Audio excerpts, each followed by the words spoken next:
আসসালামু আলাইকুম বন্ধুরা, আবারও একটি নতুন ভিডিও নিয়ে চলে আসলাম আপনাদের মাঝে।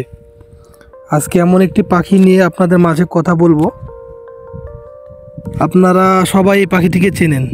গ্রামের ভাষায় আমরা এই পাখিকে শালিক পাখি বলে থাকি, কিন্তু এ পাখি কোথা থেকে এসেছে এবং আরও অন্যান্য কী নামে সবাই ডাকে সেগুলো হয়তো আপনারা কেউ জানেন না। তাই আপনাদের সব কিছু খুলে বলছি। এই পাখিটি ইন্ডিয়ান পেইড ময়না হলো ভারতীয় উপমহাদেশে পাওয়া স্টার্লিং প্রজাতির একটি প্রজাতি। এটি সাধারণত ছোট ছোট দলে প্রধানত সমভূমি এবং নিচু পাহাড়ের পাদদেশে পাওয়া যায়।